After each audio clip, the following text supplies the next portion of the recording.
합니다. 저희 어머니는 빼어난 미모에 집안까지 잘 살아 어머니가 살던 동네에서도 아주 유명했다고 합니다. 저희 외할아버지는 지금이야 은퇴하셨지만 어머니가 젊었을 적만 해도 규모 있는 기업을 운영하셨다고 해요. 그 당시에 여자는 대학보다는 시집이나 보낸다는 인식이 강했는데도 나름대로 의식이 깨어있으신 외할아버지와 외할머니께서는 저희 어머니를 서울에 있는 대학까지 보내셨습니다. 꼭 깨어있으셨던 것뿐만 아니라 어머니가 공부를 원체 잘했다고도 들었어요. 여자라고 대학에 안 보내기엔 아까울 만큼이요. 하지만 저희 외할머니와 외할아버지는 나중에 이 선택을 두고두고 후회하셨어요. 저희 어머니는 대학에 다니며 제 아버지 되는 사람을 처음 만나셨거든요. 저희 아버지는 어머니처럼 같은 대학생 신분은 아니었어요. 대학교 내에서 일하는 자벽부였다고 합니다. 어머니가 얘기해 주시기로는 시골에서 상경했는데 배운 것도 없고 서울에 아는 인맥이고 목돈이고 아무것도 없으니 그 젊은 나이 때부터 대학에서 자비를 했다고 해요. 그런데 제 아버지가 젊고 배운 건 없어도 매너 하나는 깍듯해서 나름대로 여대생들한텐 인기가 있었대요. 그때만 해도 어머니는 워낙에 살던 집 아가씨나 다름없었으니까 뭐 세상에 좋아할 사람이 얼마나 없으면 청소부를 다 좋아하나 하면서 무시했었대요. 그러던 어느 날 시험 기간에 어머니가 밤 늦게까지 학교 도서관에서 공부를 하다가 잠이 들었었대요. 일어나 보니 시간도 엄청 지났고 밤도 어둑어둑해서 집까지 안전하게 돌아갈 수 있으려나 생각을 했는데 순찰도 쉬던 아버지가 어머니께 와서는 아무리 공부할 게 많아도 아직도 안 가고 뭐 했냐고 밤길이 어두우니까 어머니 사는 동네까지만 같이 데려다 주겠다고 했대요. 어머니는 아버지를 전부 믿을 순 없었지만 그 추운 밤길을 혼자 가기도 무서워서 못 이기는 척 같이 걸어갔다고 합니다. 심심하기도 하고 불빛도 없이 걸어가는데 아무 말도 없으면 그건 그것대로 무서우니 그동안 왜 젊은 나이에 대학에서 자빌이나 하고 있는 건지 내심 궁금했던 어머니가 이런저런 질문을 했다고 해요. 그런데 거부감 없이 진솔하게 자기 이야기를 꺼내는 아버지를 보고 자기가 그동안 이 사람을 너무 무시했구나, 나름대로 열심히 사는 사람이었구나 하며 반성했다고 하네요. 그 후로 밤에 집까지 데려다 준 것이 인연이 되어서 어머니는 학교에서 아버지를 만나면 인사도 하고 커피도 건네주면서 스스럼 없이 말도 붙이게 되었대요. 그렇게 시간을 보내다 보니 없던 감정도 생겨서 두 분은 연애를 시작했다고 합니다. 하지만 아버지가 갑작스럽게 어머니께 이별을 통보했다고 합니다. 자기는 열심히 일해서 성공해야만 하는데 어머니가 옆에 있으면 방해된다는 이유로요. 어머니는 그 말에 너무 큰 충격을 받아서 아버지를 잡을 마음조차 감히 품지 않았다고 해요. 그 후로 아버지는 아예 종적을 감췄고 어머니도 실연의 상처가 너무 컸던 탓인지 휴학을 하고 잠시 외할머니와 외할아버지가 계신 고향으로 돌아왔는데 그때 이미 어머니 뱃속에 제가 있었습니다. 몸 상태가 이상하게 안 좋아서 의아했는데 알고 보니 임신이었죠. 배가 점점 불러오는 게 숨긴다고 숨겨지는 일도 아니라서 어머니의 임신 사실은 외할머니 외할아버지께도 금방 들통났습니다. 남부럽지 않게 잘 키운 데다 똑똑하기까지 한 딸이 갑자기 휴학하겠다며 집으로 내려온 것도 이상했는데 임신이라니 집안이 발칵 뒤집혔죠. 이게 무슨 일이냐며 아이 아빠는 누구냐고 당장 지우라고 난리도 아니었다고 합니다. 어머니도 아이를 혼자나 키울 수도 없고 아이가 생겼다는 사실을 아이 아빠에게 숨기는 것도 아니라고 생각해서 뒤늦게 아버지 행적을 쫓았지만 어디로 갔는지 도무지 알 수 없었다고 합니다. 아이도 가진 데다 부모님까지 닥달이니 심적으로나 신체적으로나 스트레스가 이만저만이 아니었던 어머니는 크게 몸살을 앓았다고 합니다. 정신이 혼미한 와중에도 뱃속에 있는 제 걱정부터 먼저 되었다고 해요. 혹시나 자기가 아파서 아이한테 악영향이 가는 건 아닌가 하고요. 그때 어머니는 어떻게든 아이를 낳아 혼자라도 키워내야겠다고 결심했다고 합니다. 크게 몸살을 앓고 자기한테 주어진 소중한 생명을 꼭 지켜내겠다는 생각이 강해졌대요. 외할머니와 외할아버지는 앞날 창창했던 딸이 갑자기 미혼모가 되니 분통해하고, 어머니는 그런 와중에도 먹을 거 잘 챙겨 먹고 마음을 굳게 먹었다고 합니다. 그런 상황 속에서 무사히 제가 태어났고, 막상 제가 태어나니 외할머니 외할아버지께서도 마음을 달리 먹으시고 저를 귀여해 주셨습니다. 하지만 손녀보다는 딸에 대한 사랑이 더 지극하셨던 건지 어머니께 차라리 저를 당신들 호적에 넣고 이런 일은 없었던 것처럼 과거는 있고 아직 젊으니까 새 사람 만나서 살라고 권유했다 합니다. 외할아버지 사업도 아직 굳건하니 선자리는 아직 줄을 섰다고요. 눈 딱 감고 능력 있는 남자 만나 새삼 살라고 하시는 외할머니 외할아버지의 바람에도 불구하고 어머니는 그런 자기 부모님께 그럴 필요 없다고, 이 아이는 자기 아이고 자기가 끝까지 책임질 거라고, 어린 나이에 애 낳은 거 하나도 창피하지 않다고 당당히 맞섰습니다. 어머니의 결의 때문에 외조부들께서도 마음을 접을 수밖에 없었죠. 그렇게 저는 아버지의 존재를 느끼지 못한 채 자랐습니다. 어렸을 때는 아예 아버지란 개념이 없었어요. 학교에 들어가고 나서야 다른 아이들은 전부 있는데 나만 없는 거라고 생각하게 되었죠. 그래도 아버지가 없다는 사실이 저를 주눅들게 하진 않았습니다. 애당초 태어났을 때부터 없었던 존재라 그런지 상실감이나 외로움 같은 것도 안 느껴지더라고요. 그리고 제가 박탈감을 느끼게 하지 않으려고 어머니가 다방면에서 신경 써주셨거든요. 제가 초등학교 저학년 때만 해도 어머니는 주변에서 재혼 권유를 많이 받았어요.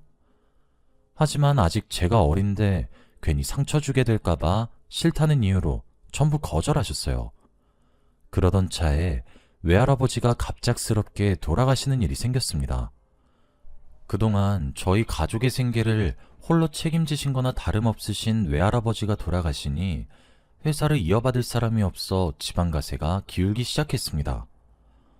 어머니가 뒤늦게 회사 경영에 참여했지만 경영 수업이라고는 들은 적도 없으셨고 이사진들도 이미 자기 좋을 대로 회사 방침을 이리저리 손댄 터라 회사 내에서 어머니는 말만 사장일 뿐 입지는 아주 좁았습니다.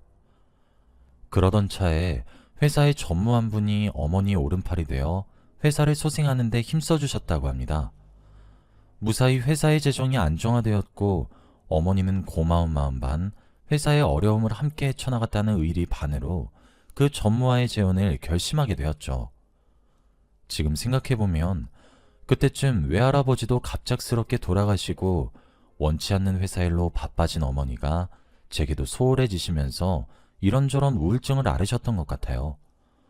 저 몰래 화장실에서 약을 드시는 모습을 몇 번 본 적이 있거든요. 그 당시 어머니 나이도 고작 30대였는데 어머니도 어딘가 의지할 구석이 필요했었던 것 같았습니다. 그래서 그 마음이 재혼으로 나타난 게 아닌가 싶어요. 처음 양아버지가 제게 인사하던 때가 기억이 납니다. 아직 어린 제게 꽃다발과 초콜릿을 주면서 앞으로 잘 부탁한다고 했었죠. 저는 그 사람이 새아버지가 되는 줄도 모르고 마냥 웃으며 좋아했었어요. 새아버지와 어머니는 다행히 두 분이서 행복해 하시는 것 같아 보였어요. 어머니는 알게 모르게 마음속에 상처가 많은데 새아버지가 나름대로 그 상처를 잘 치료해 주는구나 그렇게 생각했습니다. 사실은 정반대였지만요. 새아버지는 결혼하고 얼마가는 겉으로만 봐도 정말 좋은 사람이었어요. 밖이나 어디 다른 모임에서는 늘 어머니와 제게 따뜻한 미소를 보내시고 챙겨주시는 모습을 많이 보이셨거든요. 하지만 그것도 잠시, 집에 돌아오면 굉장히 폭력적으로 변했습니다. 하루는 갑자기 제 행동거지가 마음에 안 든다고 도자기 시계를 집어던졌는데 그 시계가 부서지면서 튄 파편 때문에 발등에 입은 상처가 아직 흉터로 남아있어요. 어머니는 그럴 때마다 저를 안고 다 자기 탓이라며 미안하다고 하염없이 우셨어요. 나중에 들은 이야기인데 어머니께서는 새아버지의 본 모습을 알고 하루에도 몇 번이나 이혼 생각이 간절하셨지만 재혼 후 외할아버지 회사의 경영권을 일임하고 새아버지에게만 기대어 사는 처지였기 때문에 앞으로 제 앞날을 생각해서라도 차마 입이 떨어지지 않았다고 해요. 처음 전무와 재혼한다는 소식을 전해 듣고 누구보다 좋아하셨던 외할머니께서도 어머니가 스트레스로 점점 야위어 가시는 걸 보고 나서야 자신이 잘못 생각했고 전무에게 단단히 속았구나 깨달으셨다고 해요. 새아버지의 사람 좋은 웃음이나 책임감 있어 보였던 태도는 다 가식이고 실상은 어머니의 경영권을 노리고 접근한 거였죠. 덕분에 제 청소년기는 암흑이나 다름없었습니다. 우울해하시는 어머니는 집에만 들어오면 폭력적으로 변하는 새아버지 때문에 저라도 정신 바짝 차리고 심신이 약해진 어머니를 챙겨야겠다 생각했었죠. 어느 순간부터는 새아버지가 아예 집에 들어오지 않는 날도 많아졌습니다. 처음엔 회사 일 때문에 많이 바쁜 건가 막연히 생각했어요. 게다가 새아버지가 집에 안 들어오면 저로서는 물건이 부서지거나 고함치는 소리를 듣지 않아도 되니 전혀 나쁠 게 없었습니다. 하지만 얼마 안 있어 왜 집에 잘 들어오지 않으시는지 알게 되었죠. 컨디션이 너무 좋지 않아 선생님께 허락을 받고 일찍 조퇴하는 길이었어요. 기운 없이 걸어가는데 맞은편 큰 대로변에 있는 호텔 앞에 새아버지 차가 정차되어 있는 겁니다. 뭔가 싶어 가만히 서서 지켜보니 새아버지가 어떤 젊은 여성과 함께 호텔을 걸어 나와 대기시킨 차에 타서 어디론가 가더군요. 저희 어머니 사이에서는 더 이상 찾아볼 수 없는 다정한 분위기였어요. 그건 어린 제 눈으로 봐도 틀림없는 불륜 현장이었습니다.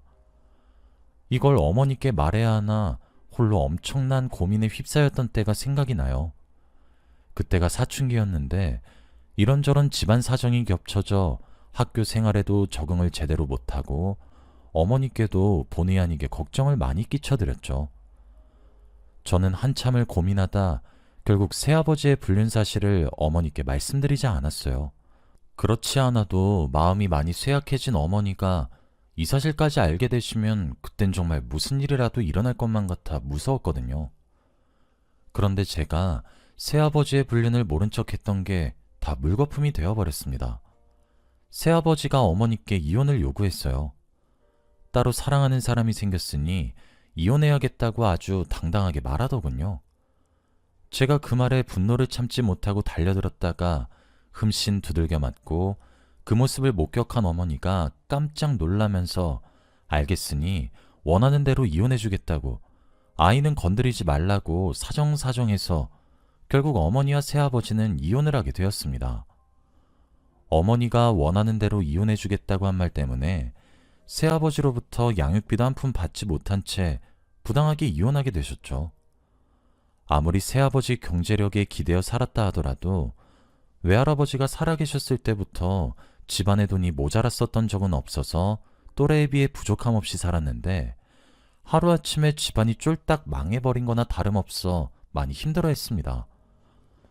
외할머니 댁에 신세를 지며 몸도 성치 않으신 어머니는 일을 하러 나가야만 했고 저도 대입을 앞두고 아르바이트라도 해야 하나 생각했었습니다.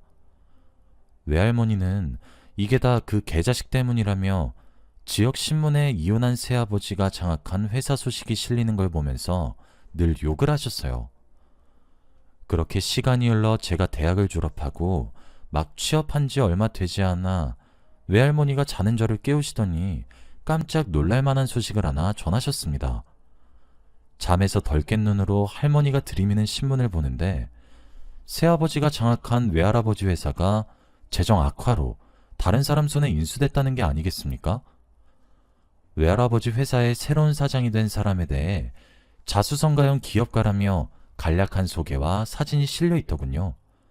마침 일에서 돌아오신 어머니께 신문을 보여드리며 드디어 새아버지가 천벌받았다며 꼴 좋다고 통쾌해하는데 어머니는 못 볼 거라도 본 사람처럼 깜짝 놀라면서 신문을 떨어뜨리고 바들바들 떠시면서 손으로 입을 막으시더군요. 어머니의 돌발 행동에 왜 그러냐고 다급하게 물으니 어머니는 더듬거리는 목소리로 제게 말씀하셨습니다. 그 사람, 신문에 실린 새로운 사장이란 사람이 네 아버지야. 틀림없어. 이름도 얼굴도 똑같아. 어머니의 입에서 나온 말씀은 정말 충격적이었습니다. 그동안 존재도 모르고 살아온 아버지가 외할아버지 회사를 인수했다뇨. 이런 우연이 있을 수 있나요? 한동안 놀란 가슴을 진정시키던 어머니는 본인이 직접 회사로 찾아가 제 친아버지를 만나봐야겠다고 하셨습니다. 제가 조금만 더 깊게 생각해봐도 늦지 않다고 말렸지만 어머니는 단호했어요. 네가 원하든 원치 않든 그 사람이 네 친아빠야. 그 사람도 자기 아이가 어딘가에 살아 숨쉬고 있다는 걸 알 권리가 있어. 어머니의 말에 틀린 점은 없어서 저도 별 수 없이 어머니와 함께 동행해 제 친아버지란 사람을 찾아갔습니다. 무슨 귀신 신나라 까먹는 소리냐며 따로 약속도 없이 어딜 사장님을 함부로 배려하냐며 저지당할 줄 알았는데 경비원들은 의외로 순순히 비켜주더군요. 그렇게 들어간 사장실에는 제 친아버지란 사람이 앉아 있었습니다. 그 사람은 당황한 기색이라고는 없어 보였어요. 덤덤하게 말하더군요. 내가 부르려 했는데 이거 한 발 늦었군. 그 말에 어머니와 저 둘 다 놀랐어요. 그 사람은 어머니를 기억하는 눈치였죠. 자기를 기억하고 있느냐는 어머니의 물음에 아버지는 그렇다고 그동안 일부러 당신을 찾았다고 말하더군요. 그러면서 제 쪽을 보더니 당신은 이미 결혼해서 아이가 있는 거냐고 어머니께 반문했습니다. 어머니는 제 손을 힘줘서 세게 한번 꽉 잡고는 말했어요. 이 아이, 당신 아이야. 친아버지라는 사람은 눈이 휘둥그레해서는 제게 가까이 다가왔죠. 그리고 저와 어머니를 소파에 앉힌 후 그간의 이야기를 전부 전해 듣기 시작했습니다. 어머니가 혼자 아이를 낳아 기를 결심을 했고 그렇게 키운 게 저라는 사실을 알고 눈물을 조금 훔치더군요. 어머니가 원망이 담긴 목소리로 그동안 어디 있었던 거냐고 아이가 생길 거 알았을 때 알리려고 했지만 이미 떠나고 찾을 수 없었다고 말했습니다. 어머니의 말을 모두 전해 들은 아버지가 어두워진 표정으로 미안하다고 그동안 성공하기 위해 이곳저곳 돌아다니면서 돈을 벌기 위해 온갖 일을 다 했대요. 시간이 조금 지나서는 그렇게 쌓은 인맥으로 여기저기서 도움을 받아 사업을 작게 시작했고 운 좋게 그 사업이 이렇게 커져서 남부럽지 않게 살 수 있게 되었다고요. 하지만 그때까지도 어머니를 생각하는 순정은 여전했어서 뒤늦게 어머니의 소재를 찾았지만 그 과정에서 저희 어머니의 아버지가 운영하시던 회사가 부당하게 다른 사람 손에 넘어갔던 걸 알고 일부러 인수를 추진했다고 합니다. 회사는 당신에게 돌려줄 거야. 그러려고 인수했던 거야. 당신이 받지 않을 거라면 이 아이한테 주겠어. 어쨌든 피로 이어진 내 딸이잖아. 저희 세 가족은 그렇게 재회하게 되었습니다. 어머니 역시 첫사랑이었던 아버지에 대한 그리움과 미련을 완전히 버리지는 못하신 거였는지 제 친아버지와 어머니는 새롭게 살림을 합치셨어요. 회사는 제가 원하지 않아 전문 경영인을 새로 고용했고 저는 아버지로부터 회사 지분만 받았습니다. 그렇게 오랜 시간을 떨어져 있었고 저는 사실 태어나서 처음 만나는 친아버지인데 어쩐지 이제서야 모든 게 제자리로 돌아왔다는 생각이 들더라고요. 그간의 사정을 전부 전해들으신 외할머니도 쉼없이 우시면서 늦게나마 가족이 모여서 다행이라며 그동안 고생 많았다며 저희를 독려하셨어요. 친아버지는 돌고 돌아 저희에게 온 만큼 어머니와 제게 극진히 잘하려고 노력합니다. 아버지도 본인이 딸이 있었다는 걸 몇십 년간 모르고 있었던지라 늘 조심하고 제 눈치를 보지만 피는 못 속이는지 입맛이며 버릇이며 개그 코드까지 저 아주 복사라도 한 듯 똑같았어요. 엄마랑은 달라서 대체 어디서 물려받은 취향인가 싶었는데 전부 아버지 유전이었나 봅니다. 저희 가족은 이렇게 다시 모인 뒤로 별탈 없이 지금까지 잘 지내고 있어요. 어렵게 모인 가족이니만큼 앞으로 더욱 서로 아끼며 행복하게 살아가려고 해요. 여러분들도 곁에 계신 가족과 함께 늘 행복하시기만을 바랍니다. 제 긴 사연 들어주셔서 감사합니다.